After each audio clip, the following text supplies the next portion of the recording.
you. Hi, everyone. Like Joe said, my name is Nicole Fuller. I'm a registered dietitian with the Valley Hospital. Just a little bit about me. I've been a dietitian for, over 25 years now. I worked in a variety of different fields in the field of nutrition, and it's the one thing that I love to do. So let's get started talking about food labels. Is this not advancing? Okay, here we go. Here we go. All right, so what we're going to talk about today, this is just our agenda, some things that we're going to discuss.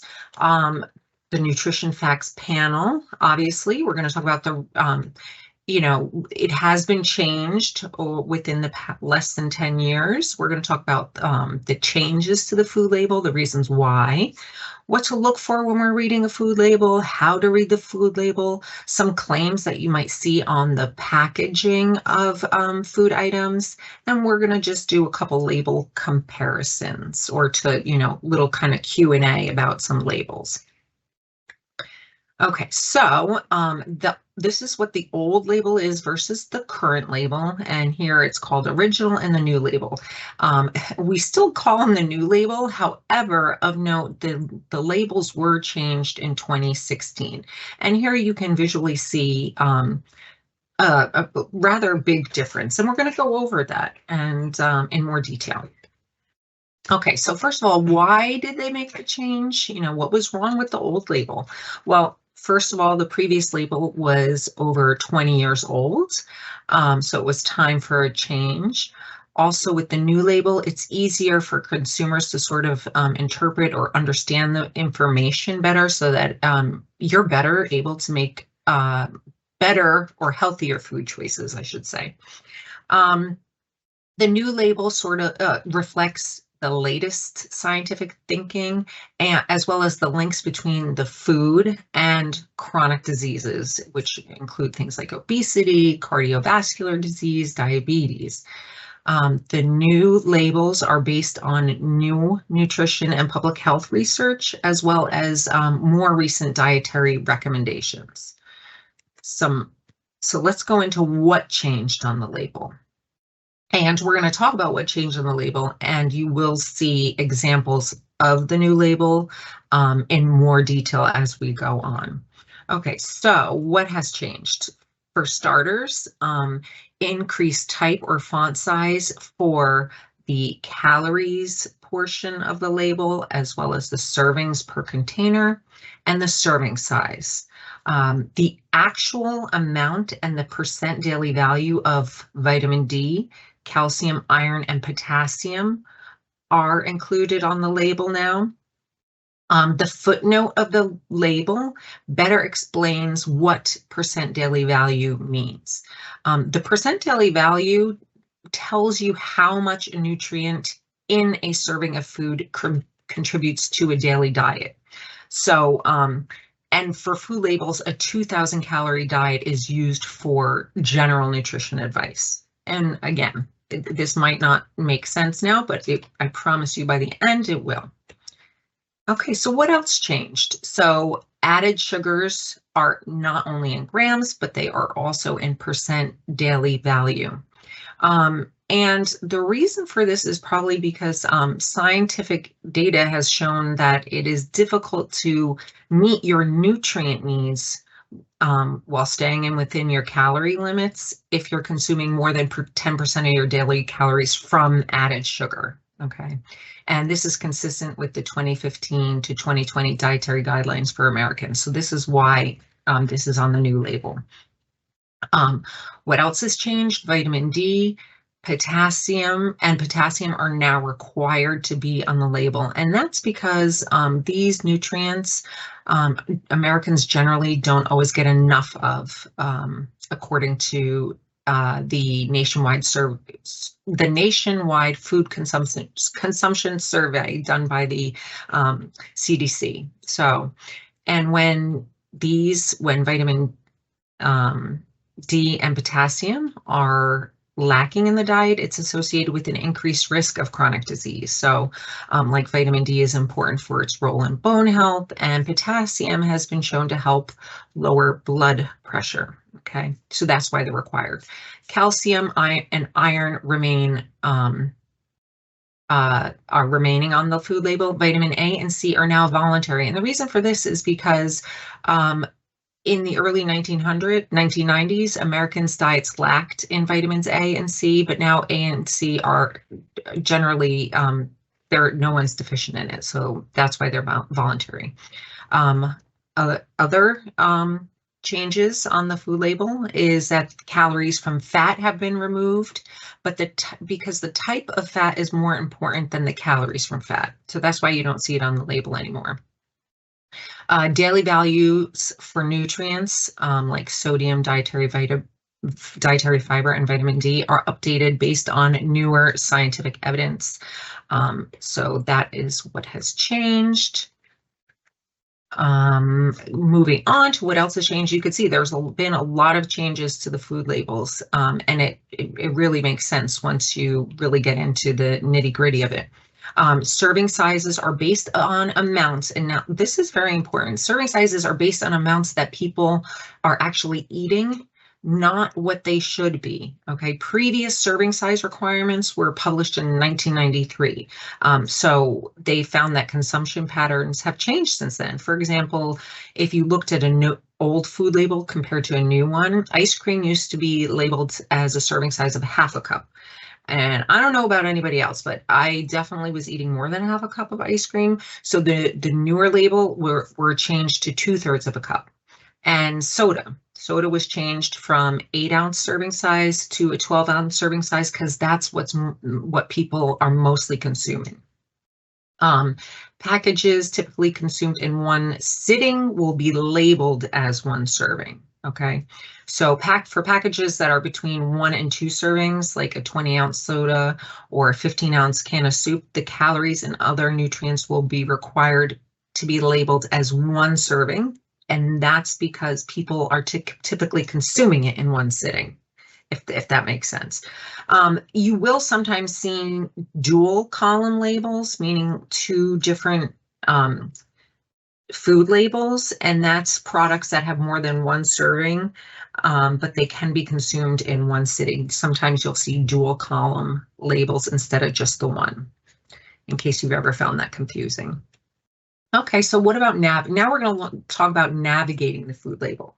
We talked about what's changed, why they've been updated. Now we're going to talk about how to really understand the food label. Okay, so first thing, you're going to start with the serving size on the nutrition facts label. This is where you're going to look for the serving size, and you're going to see the number of servings in that container. Okay. So here you're going to see in this food item, the serving size is 2/3 of a cup. Maybe it's ice cream. And in this container, there are 8 servings of 2/3 of a cup. You can compare what you're eating, your portion size, to the serving that's listed. Okay. Next, you can take note of the calories. That's right underneath the serving size. The calories is equal to the amount of energy in that serving. So again, for this item, 2/3 of a cup, there's 230 calories in 2/3 of a cup. The number of servings you eat determines the number of calories. So if you're eating 2 times 2/3 of a cup, you have to double the amount of calories. It would be 460 calories. Okay. I know you didn't think you were coming here for a math lesson. So we also want to keep an eye on the nutrients. Okay, we want to keep an eye on, we want to get less of in our diet, less of saturated fat, trans-saturated fat. We want to get less sodium and less added sugars in our diet. Okay. Diets that are higher in these nutrients can increase the risk of developing things like high blood pressure or cardiovascular disease. So we want to get less of these items, okay? We want to get more of dietary fiber, vitamin D, calcium, iron, and potassium. Okay, most Americans are not getting the recommended amount of these nutrients. And diets higher in these nutrients have been shown to decrease the risk of developing things like high blood pressure, cardiovascular disease, osteoporosis, and even anemia. Okay. It should be noted for protein, a percent daily value for protein isn't required on the label. You want to just focus on eating moderate portions of lean meat, poultry, fish, eggs, low-fat milk, yogurt, cheese, as well as beans, peas, lentils, nut butters, soy products. All of these are counted as protein. So let's move on. Okay, so this is probably something that is not widely known or familiar when it comes to reading a food label, but you want to be mindful of that percent DV, which means percent daily value. Okay, the percent daily value shows you how much a nutrient in one serving contributes to the total daily diet. Okay, that might sound confusing. So, for instance, in this item, the total fat is 8 grams of fat in one serving. And remember, the serving is 2/3 of a cup. So there's 8 grams of total fat. And we can see here the percent daily value is 10%. So if an average diet, and remember it's based on 2,000 calories, the total fat in this item is making up for 10% of the recommended needs for that 2,000 calorie diet. Okay, and in general, a good rule of thumb, if that gets a little too confusing for you, a good rule of thumb is if something is labeled as less than or equal to 5% of the daily value, it is low in that nutrient. Okay, so for instance, let's take a look here. There's 0% cholesterol, so that's a good thing. It's low in cholesterol. If it's more than 20% equal or more than equal to 20% daily value per serving, it's high in that nutrient. So for instance, iron, this item has 45% of your daily value in iron, so it's high in iron. Okay. Okay, and also very important on the food label are ingredients. Okay. It shows, this is also very important. I don't know that everybody knows this, but when you're looking at an ingredient list, the ingredient list shows each ingredient in descending order by weight. Okay, so the ingredient that has that contributes the most to the product in weight is listed first. So if you're looking at the ingredients here, you're going to see that enriched unbleached flour, that product contains, that's what's contained most in this product. Okay, so again, it's from the most, what contributes the most to the least. So the natural flavor contributes the least amount to this product. All right, I do want to take a minute and talk about a note on added sugar. You know, this is definitely important in the new food labels. Americans consume, and this is kind of a little bit mind-blowing, but Americans consume 22 to 30 teaspoons of added sugar a day. Okay, that's about 16% of total daily calories. So that's almost 16% of the average 2,000 calories a day.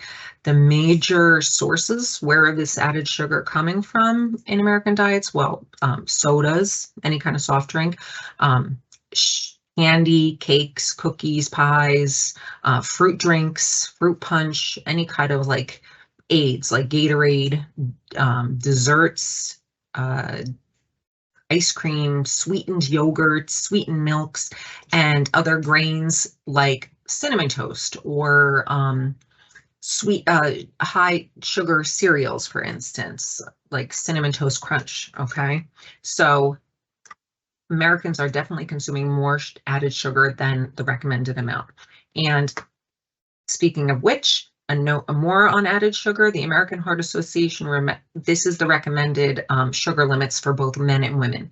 So for women, it's recommended 6 teaspoons per day. or no more than 6 teaspoons per day of added sugar. In men, it's 9 teaspoons, okay? If we go back, Americans are consuming anywhere between 22 to 30 teaspoons of added sugar, all right? That's a lot more than what is recommended. And consuming a diet high in added sugars in excess of what is recommended has been shown to increase the risk of cavities, obesity, type 2 diabetes, as well as heart disease, okay? Another note on added sugar, an easy way to figure out the number of teaspoons of sugar in a serving is just to take the grams of sugar off of that food label. So in this item, there's 12 grams of sugar. So how many teaspoons would it be? You would just divide it by 4. So 12 divided by 4. In this item, there's 3 teaspoons of added sugar. Okay, so a little more math for you this evening. 3 whole teaspoons. So you really want to think about that. I mean, again, sugar is not absolutely terrible, but you want to just keep in mind how much sugar you are consuming, added sugar, I should note again. Okay, so now we've kind of looked at the food labels. Let's look at the packaging of items. So like, what does the packaging tell us, okay? Because there's a lot of things written on the packaging, and sometimes it's hard to decipher, okay? So because there are a lot of claims. So nutrient content claims. They are defined by the FDA, okay? They're typically on the front of the label as a part of marketing, okay? Common terms you might see on a label: free, low fat, fat-free, low sodium, low calories, low cholesterol, zero, no added sugar. So it sometimes gets confusing because you're like, what does that exactly mean? And is it a standard across the board for every food product out there that is labeled as such? Okay. More on nutrient content claims. Let's talk about calories. Okay. Let's break it down. So if you see these claims on a package, this is what it means. If something is calorie-free, it can be less than 5 calories per serving. So there might be a little bit of calories in there, but they can label it as calorie-free. Low calorie is 40 calories or less. Reduced calorie, at least 25% or fewer calories than the standard item. So sometimes, like for instance, what comes to my head is Cape Cod potato chips. I think it's because I was looking at them this weekend. I believe it says 40% less fat. So, or 40% reduced calories. It was something 40%. So I believe it might have been calories. So it would mean it's 40% fewer calories than the standard potato chip. Light is a third fewer calories than the original, okay? If half the calories are from fat, it must be reduced by 50% if it's to be labeled light. All right, now when it comes to nutrient content claims on fats, again, this sometimes can be hard to decipher. Sometimes you might feel like you need a nutrition degree to decipher what all of this means. But again, this is all regulated by the FDA. So if something says fat-free or 100% fat-free, it has to have less than half a gram of fat per serving. Low fat, less than or equal 3 grams of fat per serving. Reduced fat, at least 25%. Less than the regular product. Okay, then it was definitely the potato chips were here, reduced fat, because they were 40%, and they were labeled as reduced fat. Low in saturated fat, 1 gram or less, and 15% or less of the calories have to come from saturated fat. Lean, less than 10 grams of fat, 4.5 from saturated fat, and lean also has to be 95 milligrams of cholesterol or less. And then we can get to extra lean, which is less than 5 grams of fat per serving, 2 grams of saturated fat, and 95 milligrams of cholesterol. And remember earlier we were talking about things we want to get less of in the diet.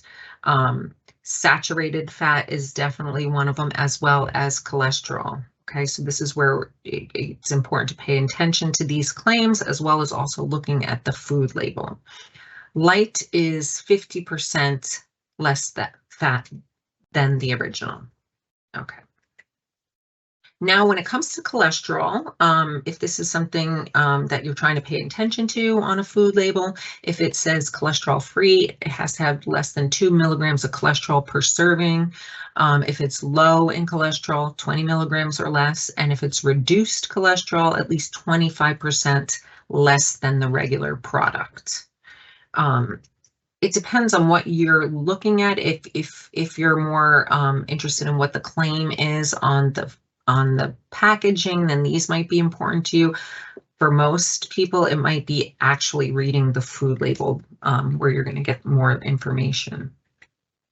But it's just good to know that the claims do mean something and are regulated. There are sodium content claims as well, sodium-free, salt-free, no sodium, less than 5 milligrams. 5 seems to be a pretty big magic number. Very low sodium, 35 milligrams or less. Low sodium, 140 milligrams or less. Then you go reduced or less is at least 25% less than the regular. Light, and you can sometimes see light being written 2 different ways, as you could see here on the slide, and this means that it's at least 50% than the regular product. Lightly salted, 50% less sodium than is normally added, and no added salt or unsalted is no added salt in processing. Okay, so that pretty much means the item likely contains salt, but there was no salt added. Okay. Oh boy, sugar. More nutrient content claims. So something that's sugar-free. And if you're diabetic, you definitely, looking at if something says sugar-free is important to you, but do recognize that if something is sugar-free, it doesn't mean it's carbohydrate-free. Those are 2 entirely different things. So that's just an important note here. So sugar-free, it has less than 1/2 gram of sugar per serving. Reduced sugar, at least 25% less sugar per serving when it's compared to a similar food or the same food. No added sugar. Again, there's no sugar or sugar-containing ingredient added in the processing. So that doesn't mean that that item doesn't contain any sugar. It just means that sugar wasn't added to it. Okay, so these claims are important, especially if you're someone who's diabetic. Then I would go to the food label. And then we also have fiber. Again, when we're looking back to the other slides that we reviewed, this is a content that you would want to get more of in your diet, would be fiber. High or excellent source of fiber, it's got to have 20% or more of the daily value. I'm never in a million years thought I'd be talking about fiber so much in my life, but I'm always talking to patients, clients about increasing their intake of fiber. If you see something that says good source, that's 10 to 19% of the daily value. Okay. Fiber is so good for so many reasons. It helps with lowering cholesterol, it helps with blood sugar control, and it helps keep you feeling fuller longer. So if you're someone that's trying to lose weight, fiber is also beneficial in making sure you get enough in your diet. And as a side note, most Americans are not getting enough fiber in their diet. There's some crazy statistic. I think it's somewhere between 10 and 15% of Americans are getting the recommended amount. And generally, it's about 25 grams of fiber for women that are recommended, and men somewhere between 30 and 35 grams of fiber per day. Okay, so this is a cheat sheet, kind of pulling it all together. Free is the least amount of the specified nutrient. Very low or low is little more. It's just a little more than foods that are labeled free. Reduced or less is the 25%, less than the regular product. Good source, 10%, 10 to 19% of the RDI, which stands for recommended dietary intake, or the DRV, the daily reference value. Something that's high is 20% or more of that nutrient is in there.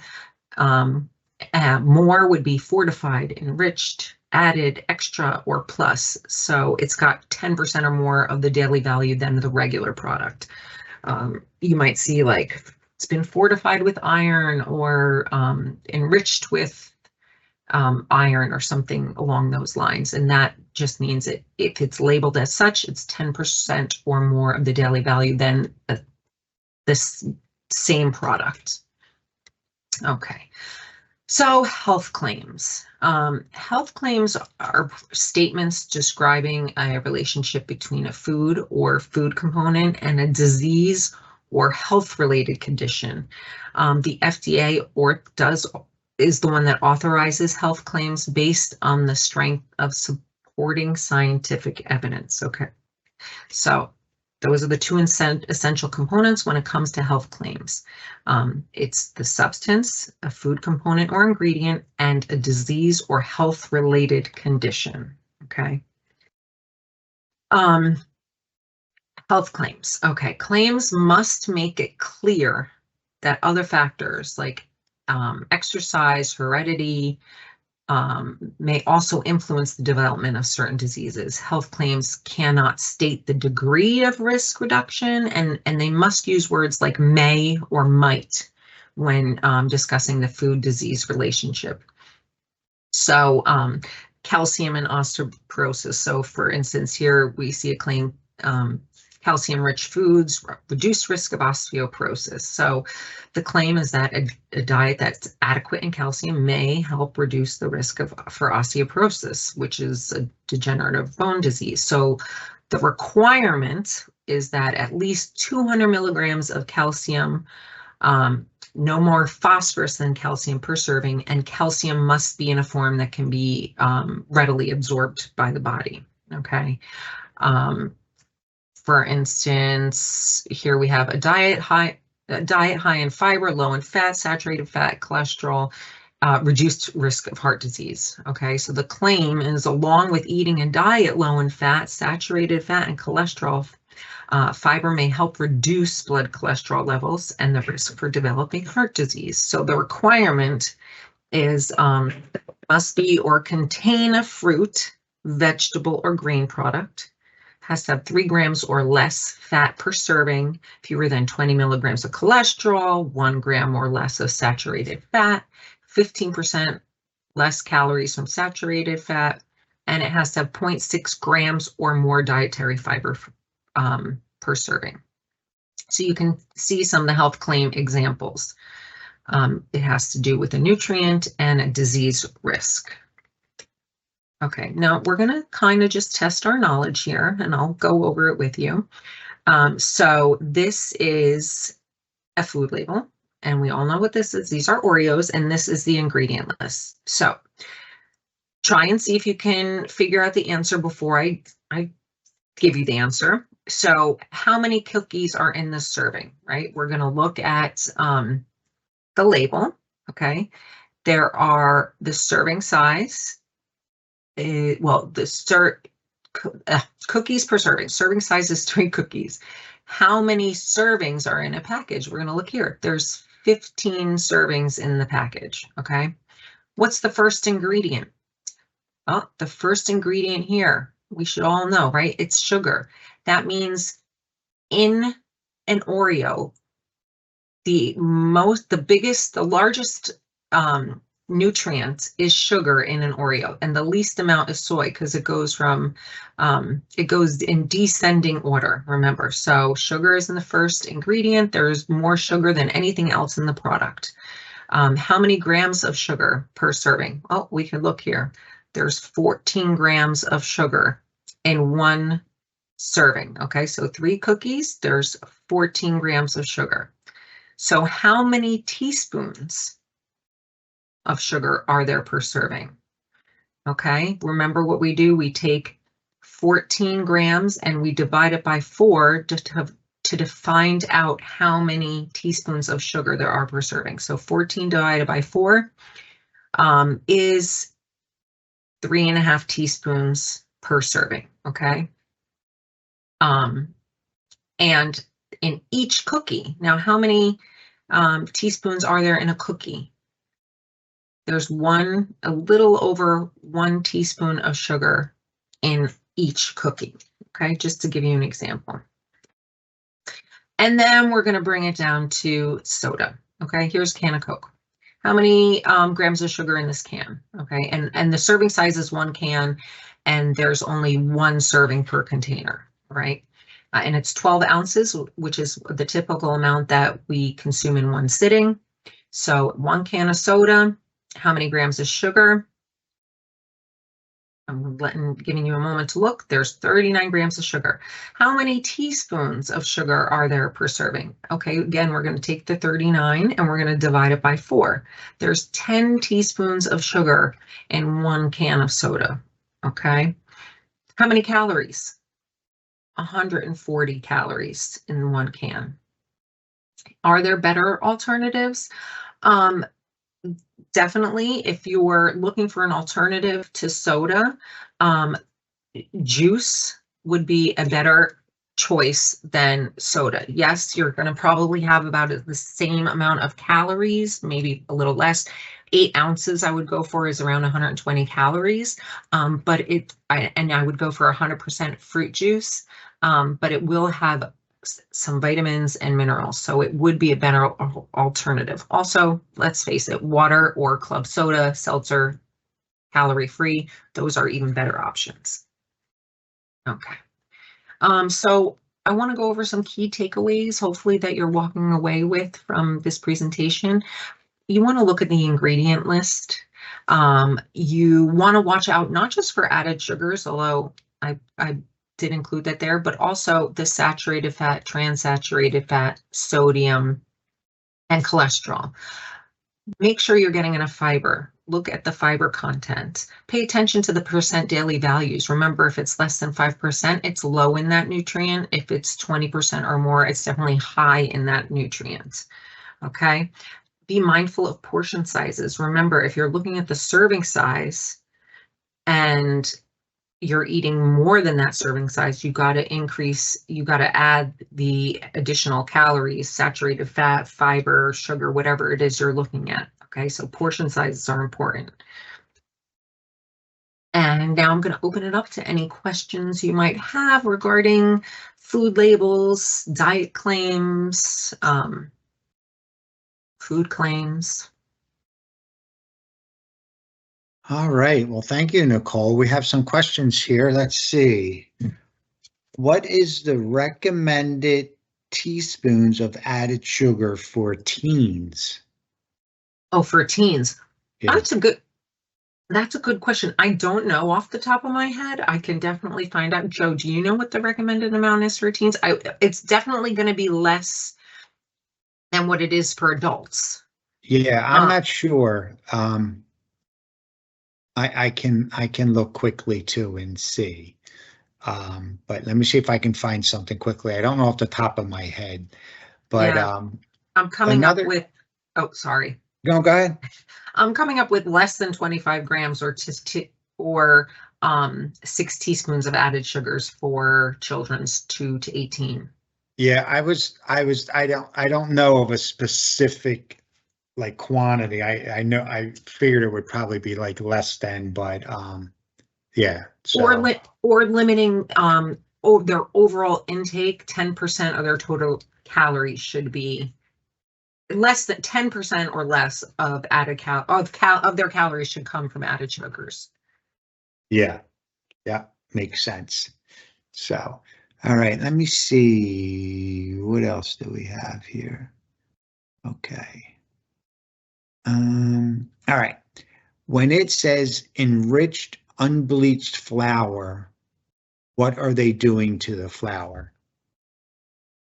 Good question. Enriched unbleached.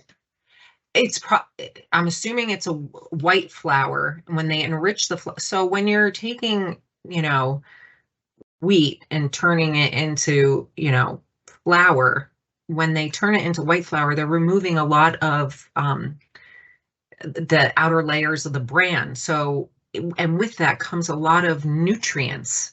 So in order to make the white flour somewhat nutrient equivalent to the wheat flour, they're going to enrich it or add nutrients back to it.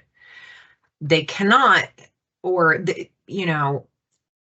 not going to get the same fiber that you would in whole wheat, that it kind of, as a dietitian, I don't know how you feel, Joe, but like enriched, yes, you can get the same nutrients, probably iron and stuff like that as you would with the wheat flour, but you're not going to get the fiber. I still encourage people to choose the wheat over the white. Did that answer the question? Yes, I think that's a great answer, and I would concur with that as well. Let's see, next question. If you were to make changes yet again to the food label, what would they be? So what would you change on a food label, Nicole? Oh, that's a good question. Let's go back to the beginning and find an actual food label. Okay, well, I guess we could look here. What would I change? Um, so far, even though they increased the serving size to a serving of what people typically consume, I still feel like people are consuming more than the serving size. Like I said earlier, they changed it from a half a cup to ice cream to 2/3 of a cup. I still think people are probably eating more than that. I think maybe being more realistic so people would really pay attention to more of how much they are putting in their body. Because now it's a lot of math, right? It's a lot of like figuring out, well, I'm having like here, this is one cookie. I'm sure the people are probably eating 2 or 3 of them.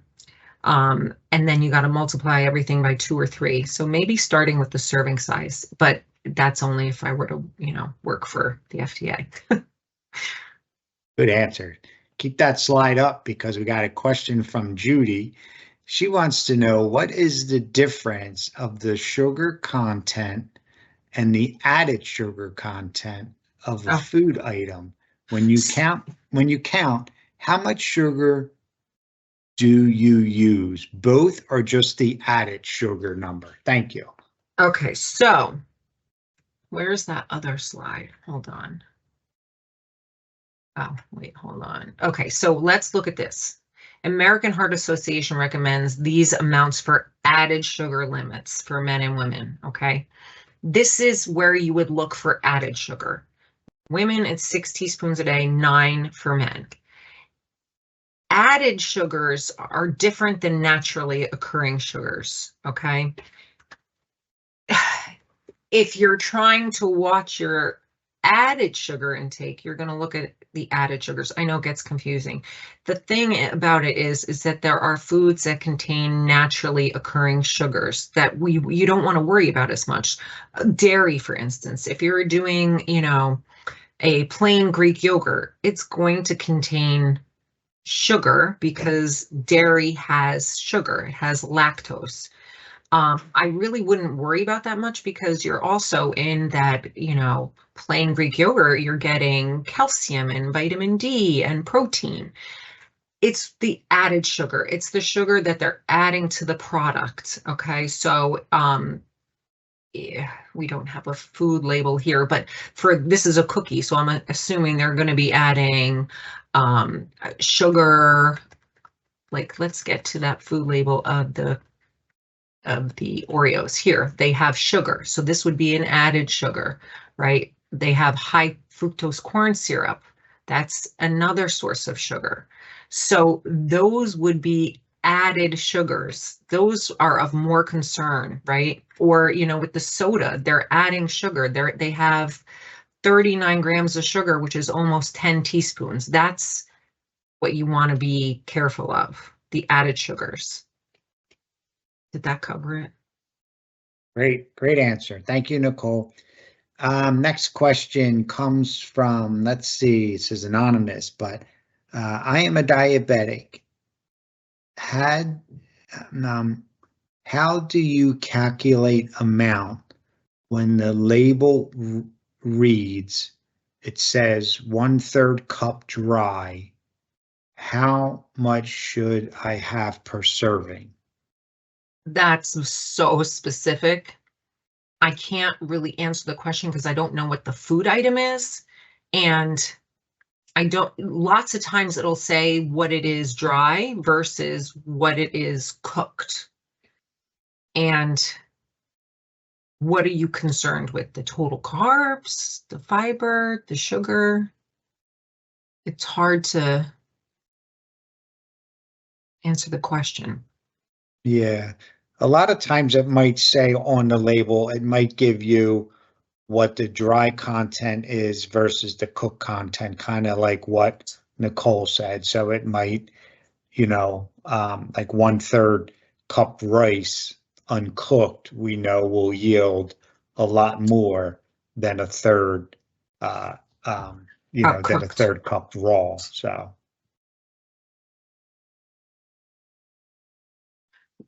Was that label, Joe, just go back.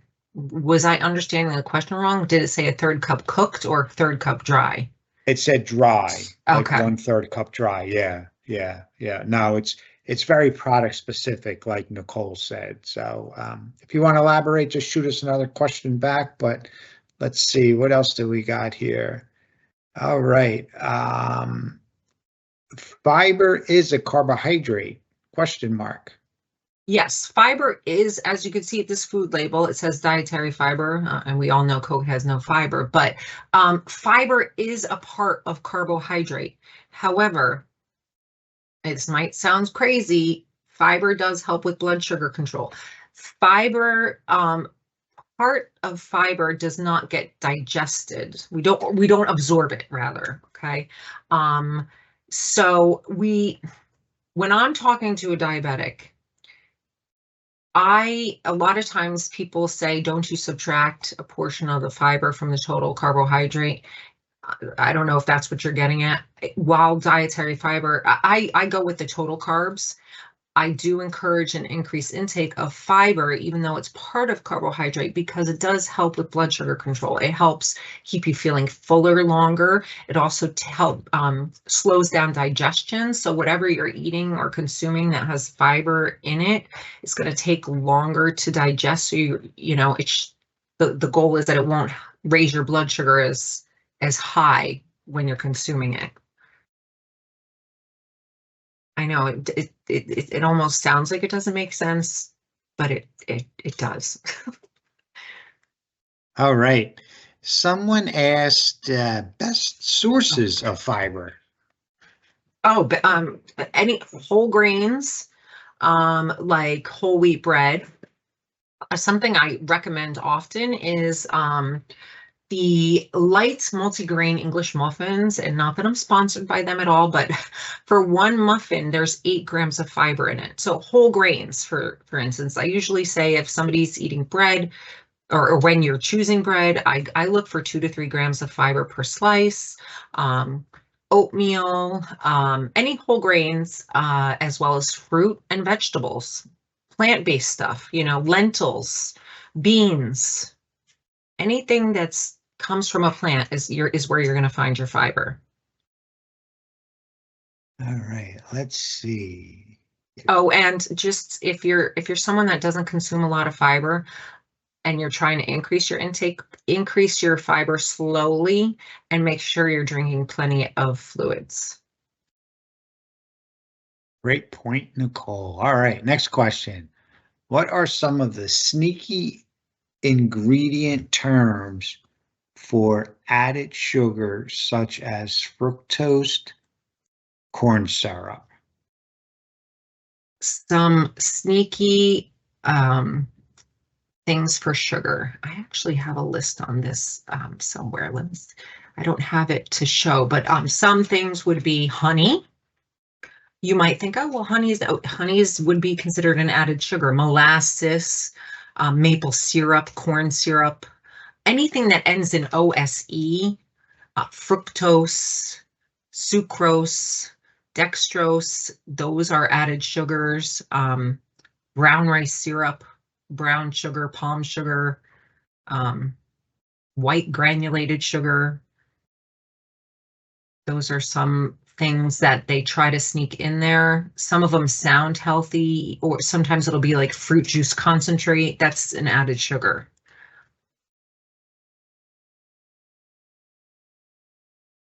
All right, let's see. I'm not sure I got the whole part of this question, but it just says rice, carb, and portion. Are you just asking like what I'm not sure what that means. It just says rice, carb, and portion.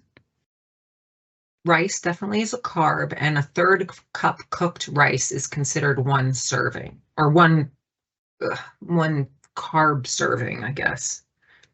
That doesn't necessarily mean you only need to eat a third of a cup of cooked rice. All right. Let me see. Oh, I should mention that if you do have specific personal dietary questions, we do offer our program, A Recipe for Life, which is outpatient nutrition counseling located at our Luckout Pavilion offices, which is across the street from the new hospital. If you wanted to make an appointment with a dietitian and have a one-on-one consultation, you can contact us at the phone number on your screen. Yep. Thank you, Nicole. What else do we have here? What additives should we definitely stay away from? Oh, ooh, that's a loaded question. What gosh. Okay, I'll admit I am a dietitian that is not in doesn't deal in absolutes. There's nothing that I think is off limits completely. I think it's about balance. I don't like to label foods as good or bad. I think 80% of the time you want to choose foods that are fueling your body, what food is meant to do, right? We want to choose fruits, vegetables, lean protein, including plant-based proteins, low-fat or fat-free dairy products. What else? Oh, and whole grains. 80% of what we're choosing at our meals should be focused around that. Okay, 20% can be for the fun stuff, So I think I'm not going to say avoid anything completely unless you're told to by your doctor. Concur. Great answer, Nicole.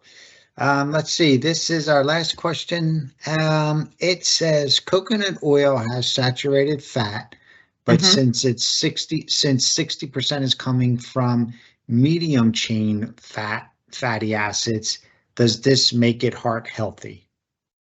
Unfortunately, in my opinion, coconut oil is not very heart healthy. You want to stick with more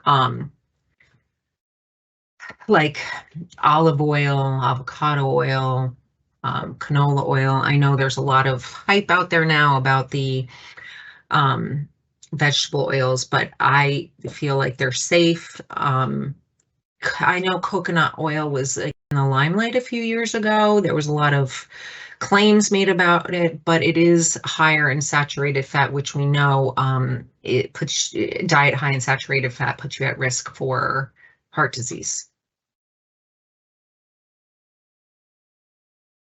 Yep. All right. Well, another great question and great answer. Oh wait, I think we got one more new question.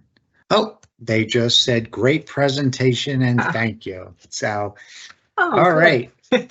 So with that being said, I would like to thank Nicole for her great presentation and answering all you guys' great questions. And thank you guys for attending and joining us. If you have any additional questions for Nicole, we encourage you to reach out to us. You should be able to use the email that you signed up for the link. If not, Nicole has up there on the screen the number for our Recipe for Life program for nutrition counseling. You can always give that number a call.